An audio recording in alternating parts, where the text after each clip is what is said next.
Emang halal bihalal itu emang udah dari dulu, tapi uniknya itu halal bihalal cuma ada di Indonesia. Jadi memang halal bihalal udah ada dari dulu yang dipraktekkan oleh Bung Karno sendiri, Bung Karno Presiden Indonesia. Jadi waktu itu pada Idul Fitri tahun 1948 itu Kiai Haji Wahab menyarankan kepada Bung Karno untuk mengadakan halal bihalal. Sebenarnya halal bihalal itu dari kata apa sih sebenarnya ya? Halal bihalal itu dari kata halalun bihalalin. Nih, ngomong-ngomong salaman, kita itu asalnya boleh nggak sih salaman silaturahim dengan orang lawan jenis yang bukan mahramnya gitu?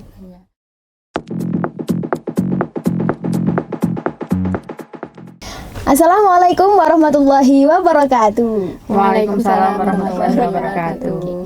Kembali lagi di Gemar Wicara Hiswon. Nah, di Gemar Wicara kali ini nih ada yang beda nih teman-teman. Apa ya? Ya dari saya sendiri yang beda. Saya perkenal dulu ya. Nama saya Asvina Nur Aini, biasa dipanggil Asvina bisa. Vina juga bisa ya Mbak ya. Aini kata Mbak Del Aini. Vivi juga bisa. Senyamannya aja panggilnya.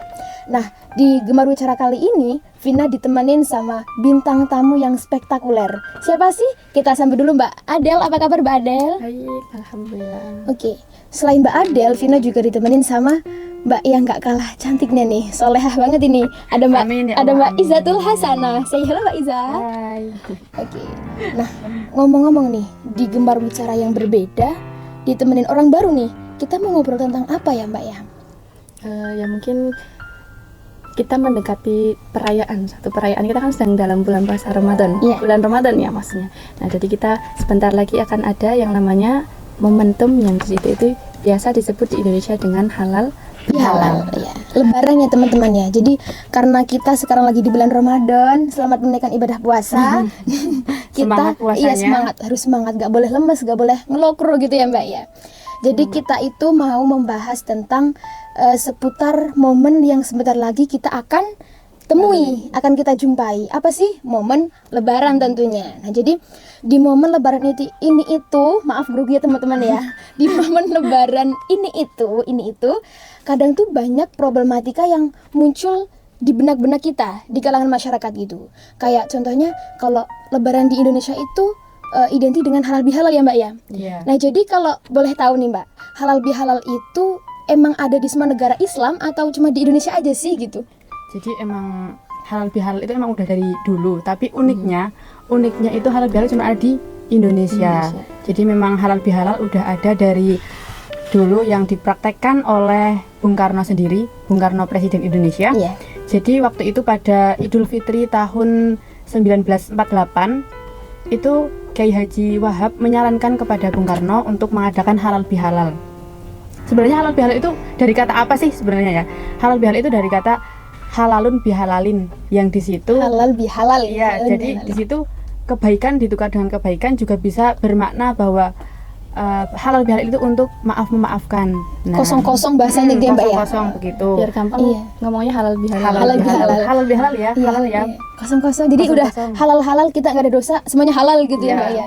Karena memang manusia tidak pernah luput dari kesalahan dengan manusia. Ya, makanya menus kakean dosa. Ya. Jadi waktu itu memang pada saat Bung Karno itu banyak para tokoh politik yang berseteru, yang bertengkar, mungkin berbeda pendapat atau kalau di politik itu kan panas ya. Situasinya mungkin itu banyak persaingan gitu. Jadi untuk meredam dan untuk menghilangkannya, Bung Karno mencetuskan sebuah ide brilian. Yaitu adalah halal bihalal, yang di situ mereka berkumpul terus untuk yang pastinya dengan tujuan untuk mengeratkan tali persaudaraan. Iya, betul banget seperti itu. Jadi halal bihalal itu muncul pada tahun 1948. Lama banget ya Mbak ya. Belum lahir kita ya Mbak ya? Belum. Iya, belum masih tuanya. Iya, Mbah Buyut Sanggah ya. Iya, Mbah Buyut. Mbah Buyut. Jadi Presiden Soekarno itu mencetuskan halal bihalal untuk mendamaikan para pejabat yang di mana itu di kalangan politik itu banyak yang berseteru ya Mbak ya. Oke. Nah, terus kalau halal bihalal zaman dulu itu kayak sekarang nggak? Kayak kita kan halal bihalalnya datang dari rumah satu ke rumah yang lain atau makan ketupat gitu ya Mbak ya. Kalau zaman dulu sama kayak sekarang nggak sih Mbak? Sebenarnya itu apa ya, perspektifnya itu beda-beda. Jadi per daerah itu biasanya beda. Kalau khususnya di Wonosobo ini, di daerah saya kan beda dengan Mbak Iza ya, walaupun berdekatan tapi pasti culture-nya atau budayanya itu pasti beda. Kalau di daerah saya, di daerah Kertek itu masih erat dengan halal bihalal, itu orang bertemu ketika, kalau halal bihalal itu kan di Idul Fitri, Fitri, ya. iya. Itu bertemu, bersalaman, bermaaf-maafan, nah seperti itu masih sangat kental gitu. Jadi apa ya, masih budayanya itu masih sangat kental, walaupun tidak memandang mahram bukan, boleh jabat tangan enggak, itu enggak. Yang penting sekiranya kita kenal dulu teman kecil atau sepupu gitu, ya sekalinya papasan salaman gitu. Jadi Salaman. tidak memandang mahram atau tidaknya gitu. Kalau di Kepil gimana, Mbak? Nah, Kalau di daerah Mbak Iza sendiri nih. ya emang Sudah sufi. Kepil sama Kertek ya Mbak. Asmina mana sih Asmina? Kalau Aswina itu pada Selintang ya Mbak ya. Jauh Iya, ya. Jauh dari ya. Kepil dan Kertek yang emang bertetangga. Emang nggak jauh beda sama yang Mbak Adel sampaikan. Kalau ketemu teman kecil kita juga berjabat tangan. Tapi kalau di saya itu juga ada, kalau halal bihalal ada tukar-tukaran makanan juga Mbak. Berkat Kalau apa ya? Takir. Iya, takir. Bahasanya takir ya Mbak ya. Kalau di saya takir. Iya sama Mbak, si takir. Kalau di saya paling ke rumahnya orang satu ke orang lain, terus mencicipi gitu. Jadi tidak dikhususkan untuk diantar ke rumah ini, diantar ke rumah ini, tidak. Cuma kayak omahku masak iki, mamahku Mampir. Jadi dipaksa, sudah makan pun makan Harus lagi, makan lagi. si mendadak gemoy. Kadang juga kalau di tempat saya itu yang sepuh maringi THR, ngasih THR. Cuan, Tujuan. angpau begitu ya Dan Mbak itu ya. adalah tujuan Kita paling berlebaran. utama biasanya untuk anak-anak kecil Anak-anak itu. muda ya. Iya. Makanya kalau baju lebaran itu kalau nggak ada sakunya itu panik. Pasti cari tas lempang. Iya kalau dulu saya tuh ngakalinya pakai tas lempang gitu loh Mbak. Iya. Iya kalau nggak sakunya udah gede-gede karena gini gitu ya Mbak ya, mondol-mondol gitu. Kayak sakunya hansip gitu loh. Kan Kalau gede-gede. kargo-kargo gitu gak sih Mbak ya? kargo Nanti gitu. kalau ketemu ibunya, ibu simpan kan. Tapi kalau uangnya saya kalau tak kasih ibu, pasti akhirnya tak pinjem ibu dulu ya. Gitu Mbak. Sebenarnya tuh akadnya jangan tak pinjam ibu ya, tapi tak pakai ibu dulu ya. Kalau soalnya kalau tak pinjam nanti ada ada kewajiban untuk mengembalikan Dengan rupa yang sama itu gitu ya Mbak ya. Jadi besok kalau kita jadi ibu-ibu, tak pegang ibu ya, ibu pakai ya. Boleh dong pinjam 100 gitu ya Mbak ya. Lebih dari 100 Mas Vina. Zaman dulu aja, zaman tahun berapa saya bisa 500 ke atas. Kalau zaman sekarang mungkin berjuta-juta. Zaman dulu itu 100.000 itu banyak Banyak sekali banget ya. ya. Sekarang sudah ada namanya apa? QRIS. Nah, transfer, nggak bawa uang cash. Pai gitu juga bisa Mbak ya. Iya. Oke. Kalau di daerah saya itu loh Mbak. Iya kayak Mbak Iza mirip. Jadi kalau habis sholat Id itu kadang ada pagelaran makemnya itu makanya itu bareng di lengser Iya. gitu. Nah nggak mandang hak mahram atau bukannya gitu. Jadi ada yang kalau suami istri nih misal ada yang suaminya misal di sana tapi ada juga yang bareng sosfit gitu ya Mbak ya. Terus kalau habis sholat itu nyumet itu loh nyumet menyalakan long mercon gitu loh Mercon, ya iya. long jadinya long time gitu. Kalau merconnya tuh panjang waktunya gitu. Nah ngomong-ngomong halal bihalal nih Mbak ya, kan tadi Mbak Adel juga udah nyebutin kalau halal bihalalnya di tempatnya Mbak Adel itu ketemu orang salaman nih. Nah malah kadang cepik-cepik itu nggak sih Mbak? Iya. Ya ya Allah minal aidin sugeng riyadi gitu Iya, ya. Sugeng Riyadi. Iya, kalau BTW nih ngomong-ngomong salaman, kita itu aslinya boleh nggak sih salaman silaturahim dengan orang lawan jenis yang bukan mahramnya gitu? Ya, sebenarnya kan kalau bersalaman itu kan sebagai orang Indonesia yang apa ya, sosialnya tinggi gitu kan, sudah lazim ya, sudah biasa gitu untuk bersalaman satu dengan yang lainnya, sudah menjadi tabiat lah ya, sudah biasa gitu. Tapi untuk dalam Islam itu sudah ada apa ya, ada hukumnya tersendiri. Jadi untuk lawan jenis baik perempuan maupun laki-laki yang bukan mahram, nah di situ ada hukumnya yaitu haram ketika bersentuhan lawan jenis. Itu pendapat menurut 45 madhab itu atau mengharamkan adanya persentuhan antara laki-laki dengan perempuan yang bukan mahram. Nah, namun di sini bersalaman perempuan dengan laki-laki ini apa ya? Ada imam yang mengatakan memperbolehkan, yaitu Imam Hambali dan juga Imam Hanafi, dengan alasan beliau itu membagi bahwa Imam Hambali dan Imam Hanafi itu membagi kalau bersentuhan antara seseorang misalnya laki-laki dengan perempuan yang sudah tua, berarti kan itu umurnya terpaut jauh ya. Iya. Jadi apa ya, itu di situ tidak ada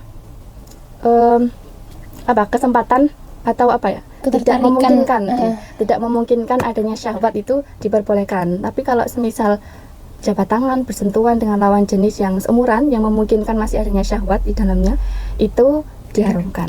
Berarti kayak contohnya kayak Vina sendiri sih, kalau di rumah tuh kayak ketemu teman SD, teman M gitu kayak aduh kepergi, aduh gimana ya, kok nanti kalau nggak salaman dikira ih sombong teman sih, karena kayak gitu ya Mbak. Berarti tetap itu hukumnya tidak boleh. Jadi kita sebagai muslim yang bijak, sebagai cah pondok, Mbak pondok ini kita tetap menerapkan hukum syariat, nggak boleh, tapi kita menyampaikannya kepada orang yang di luar itu dengan cara yang baik. Jangan menjadi Islam yang saklek gitu. Jadi misalnya kita ketemu nih sama temen SD atau MTS dulu kan biasanya apa kabar, balik kapan gitu kan, pulang kapan, terus sambil menjulurkan tangan kan. Nah kita posisinya kayak dia udah menjulurkan, aku harus gimana ya.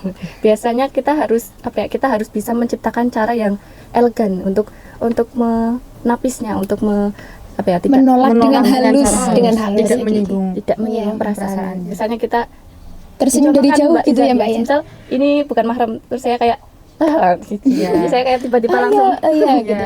Kalau enggak pasti sudah kalau enggak dari jauh udah senyum udah jadi kan enggak kelihatan sombong gitu ya gitu. Kalau saya biasanya karena kalau mau kayak gini tuh kayak gimana ya, susah, saya kayak nggak refleks, jadi refleksnya langsung kayak sehat, pulang kapan gitu ya. Oke. Nah itu berarti kalau salamannya yang sama seumuran itu tidak diperbolehkan, kesepakatan 4 imam mazhab ya Mbak ya. Seumuran, tapi kan yang umur yang sekiranya itu masih memungkinkan adanya menimbulkan syahwat, ketertarikan lawan jenis gitu ya Mbak ya. Karena mungkin kalau kita sama angkatan sama teman yang masih sepantaran gitu ya, sepantaran kan menimbulkan syahwat, tapi kadang juga dengan orang yang lebih tua mungkin hanya berselisih beberapa tahun di atas gitu ya, di atas kita juga masih memungkinkan menimbulkan syahwat. Tapi kalau udah sama yang sepuh-sepuh, mbah-mbah kan udah nggak ada ketertarikan mungkin ya di situ, juga nggak merasa disyahwati dan tidak merasa sendiri syahwat. Kayak tujuannya kayak menghormati Allah Mbak Sugeng Riyadi, selamat hari Lebaran ya Mbak gitu ya Mbak ya. Oke. Nah ngomong-ngomong tentang salaman gini nih ya Mbak ya. Kalau halal bihalal kan identiknya juga sungkeman, di mana sungkemannya itu kita saling kayak gini nggak sih Mbak?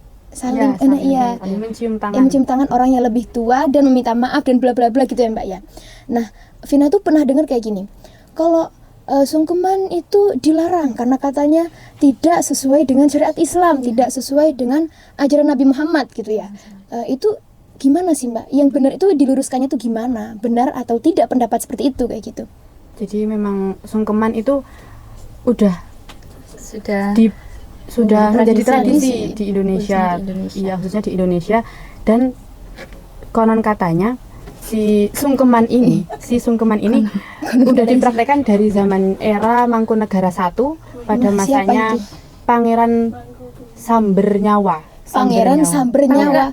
Enggak, siapa nanti browsing ya. Pangeran Sambernyawa. Jadi Pangeran Sambernyawa namanya keren ya Mbak ya, Sambernyawa. Orang zaman dulu itu keren. Dan juga pastinya memiliki arti yang keren. Luar biasa juga betul. Tentunya.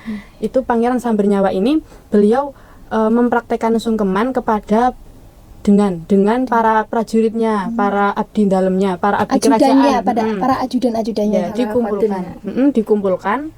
Terus mereka diminta untuk gini loh, sungkeman ini adalah dengan tujuan meminta maaf, meminta doa restu kepada orang yang lebih tua, kepada orang yang lebih sepuh begitu. Kalau menghukumi sungkeman sendiri ada dua pandangan. Iya, ada pandangan.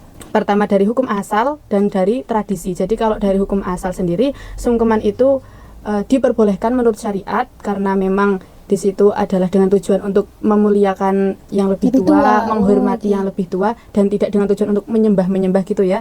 Dan dengan ekspresinya pun kita sambil berjongkok dan mencium tangan, tidak sambil sampai Allah gitu. Ya Allah Mbak, ya Allah gitu kan. Ya Allah Mbak sambil sujud, sambil ruku-ruku itu tidak boleh. Tidak boleh kalau seperti itu. Karena memang sungkeman itu identiknya kan dengan berjongkok terus kita mencium tangan mbah-mbah sepuhnya ya Mbak. Terus kalau bisa sama perahuannya itu yang sumeh gitu ya Mbak ya, yang namanya Mbak Sugeng Riyadi, minta maaf ya Mbak gitu ya Mbak ya berarti.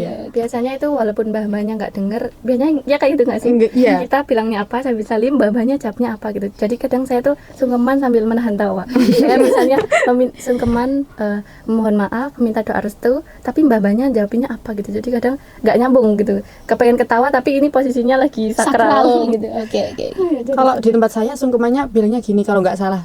Soalnya saya biasanya lupa, biasanya keinget kalau udah momen lebaran terus tanya dulu, Mak, sungkeman mature kepripun ngoten Iya, biasane. iya, bener-bener. Nek kula mature ngaturaken sugeng riyadi ngoten niku biasane. Sedaya lepat kula nyuwun pangapunten Iya. gitu Kak Asma. Iya. Sip, sip. Jadi sungkeman itu pertama dari hukum asal memang diperbolehkan ya karena tidak menyalahi syariat, dan yang kedua dari sudut pandang tradisi memang sungkeman itu kan tradisi yang dimana kita umatnya Nabi Muhammad Sallallahu alaihi wasallam wa sallam alaihi. dianjurkan untuk melestarikan tradisi selagi tradisi tersebut tidak menyalahi Syariat Islam. ya, Oke, dan oke. tidak menimbulkan maksiat, Madorot, ya, maksiat gitu. dan juga waktu itu seperti saya pada zaman Nabi aja Waktu itu Nabi juga mengendikakan Bahasa Indonesia apa tuh? bersabda. ya, bahwa memang salah satu etika yang baik adalah melestarikan Budaya. budaya seperti itu. Juga untuk sungkeman sendiri, Imam Nawawi juga mengatakan wala yukrohu takbalul yadi li zuhdin, orang yang zuhud, orang yang memiliki ilmu Ilmu. yang lebih tinggi tinggi kita. dari kita, orang yang lebih sepuh dari kita, seperti itu. Memuliakan, Ya, memuliakan Menghormati. dengan apa ya? Dengan tujuan kita memuliakan dan menghormati orang yang lebih tua dari kita. Oke, oke. Intinya itu diperbolehkan asalkan kita tidak lebay gitu. Tidak lebay. Lebay. Tidak lebay apa ya? Berlebihan dalam, kan kadang kan sekarang banyak yang viral ya di reel-reel itu ajaran-ajaran yang terlalu mengagungkan gurunya ya. Seperti mencium, terus apa ya? Gerakan-gerakan seperti menyembah itu tidak boleh. Itu yang diperbolehkan itu sebatas sewajarnya. Menghormati Ya, gitu ya, oke. Sebagai wujud takdim tapi tidak berlebihan gitu. Oke, berarti sungkeman itu boleh tidak menyalahi syariat Islam asalkan gerakannya pun tidak seperti gerakan mengagungkan Allah gitu ya, Ya, Mbak ya. sampai Oh, sujud-sujud itu ya nggak wajar. Iya. Jangan lebay kan. Ya jangan lebay, biasa Biasa aja. Kan aja. orang kita sungkeman juga cuma salim, jongkok, matur gitu nggak sih, Iya, Mbak? Oke, iya. oke. Bisa dipraktekkan nih ilmunya teman-temannya. Oke. Terus tadi ngomong-ngomong yang halal bihalal itu sebenarnya itu karena cakupannya Indonesia ya, karena biasanya dilestarikan di Indonesia. Itu tadi kan Mbak Asmina tanya, kalau di luar negeri ada nggak sih? Gitu Iya, kan? Itu sebenarnya teman-teman saya juga banyak yang seperti itu, tapi asalnya ya dari Indonesia. Indonesia Jadi sendiri. orang Indonesia bawa ke sana. Ke luar Misalnya, negeri. iya pelajar di luar negeri seperti di Turki, di Mesir gitu. Mereka kalau di Indonesia Lebaran kan kadang beda ya. Iya. Mereka tetap membuat ketupat, tetap membuat apa biasanya? Opor ayam, Ya, jadi rendang. ya rendang. Rendang. Untuk mengobati rasa rindu dengan tanah air tercinta, mereka merayakannya seperti di Indonesia. Jadi mereka tetap mengadakan halal bihalal dan lain sebagainya. Tapi untuk masyarakat aslinya sana, masyarakat Turki, masyarakat Mesirnya ya tidak. Tidak ada Tidak tradisi ada halal halal bihalal bihalal. seperti di Indonesia sendiri ya. Berarti kalau besok nih Mbak Iza mungkin tahun depan, Mbak, bosen nggak sih Idul Fitri di sini gitu ya? Kita terbang ke Turki ya, Mbak ya. Tapi tidak akan menemukan Halal iya bihalal. Jadi seperti di Indonesia sendiri. halal bihalalnya di hotel. Kita kumpul-kumpul bareng gitu ya, Mbak ya. Oke, oke. Nah, ini nanti akan saya share nih sama teman-teman aku di rumah ya, Mbak ya. banget. Iya, soalnya masih banyak yang kayak ketemu tuh kayak salaman, aku tuh cuma bicara batin gitu ya, kayak emang boleh ya, emang boleh kan? Itu menyalahi syariat Syariat. Islam karena bersentuhnya mahram yang bukan mahram Ya, antara bukan laki-laki dan perempuan. Cuman kita ya dengan cara yang lebih elegan Iya. menolaknya. Jadi tetap jangan sampai melukai hatinya itu pelan-pelan. Insya Allah mereka juga paham. Oh, Asmina udah pondok, oh udah tahu hukumnya Insya Allah. Jadi ya paham lah, nggak salaman lagi. Oke, teman-teman. Jadi kita besok di rumah itu kalau ketemu teman seangkatan gitu ya, berarti jangan langsung, hei ya Allah sehat ya, Kesempatan cepet-cepet." gitu ya. Kesempatan nih. Kesempatan buat Iya. pegang-pegang itu nggak Mm-mm, boleh. itu tidak boleh, tidak Jangan boleh. ya, Dek. Jangan ya, Dek. Oke, kiranya sekian ya Mbak Adel, Mbak Iza ya.